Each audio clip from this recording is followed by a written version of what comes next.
National Gardening Day is coming up this week, and joining us this morning is Kate Brown, MIT professor and author of Tiny Gardens Everywhere, a new book exploring the history and the community impact of the small city and community gardens. Kate, thank you so much for joining us this morning. Thanks for having me. It's a pleasure to have you here. Congratulations on this book. It just came out in February. That's right. Tell us what it's about and what inspired you to write it.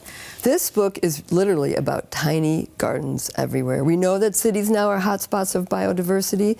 That's because ever since cities got big, working people mostly came to cities. They used what cities bring in, which is a river Nile of organic nutrients, and they built soils, and they made the most productive agriculture in recorded human history.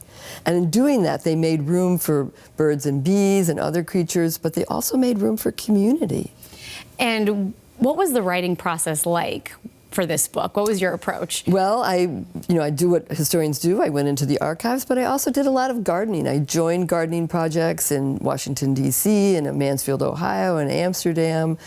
And I'm a lifelong gardener myself, so I dug in more to what does it mean to build compost, to work with microbes and fungi and plants. When people read this book, what do you want them to take away from it?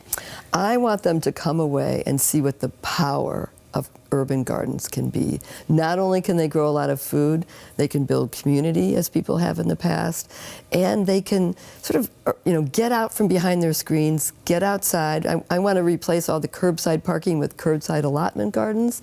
Now neighbors are out sharing together. They're sharing their microbiome together. We know that scientists tell us when we share our microbiome, we get along better with our neighbors. And then the politics of hate and fear start to dissolve. And talk to me more about the benefit of gardening together and coming together as a community. We were talking about how people problem solve while they're working hands-on together. Yeah, people form these garden associations, whether it was in Berlin or the Soviet Union or England or New York or Washington, D.C. And then they'd say, you know what, we have a problem with the kids. They don't have anything to do all summer. Let's start a children's summer camp. Or, some people, they're out of work for a while. Let's take up a collection for employee compensation. Or sometimes neighbors have disputes. Let's create an arbitration court.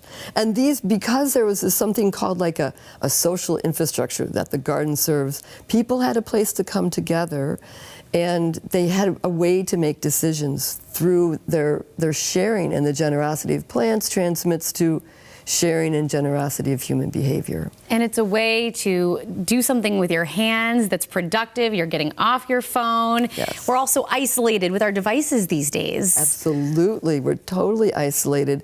And that's not how we evolved to be as humans.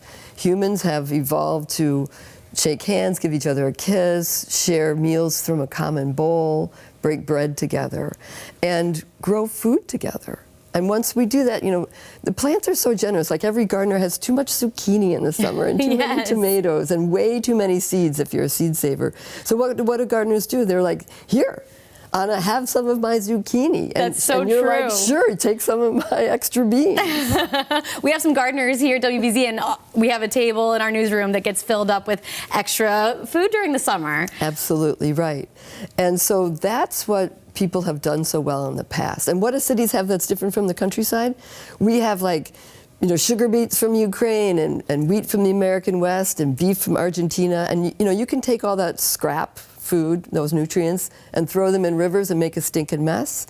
Or you can take them and compost them and build gorgeous soils that are rich in minerals that then feed the humans and make this cycle, this metabolic cycle that's healthy, that's not wasteful, and that's feeds the humans who live around them.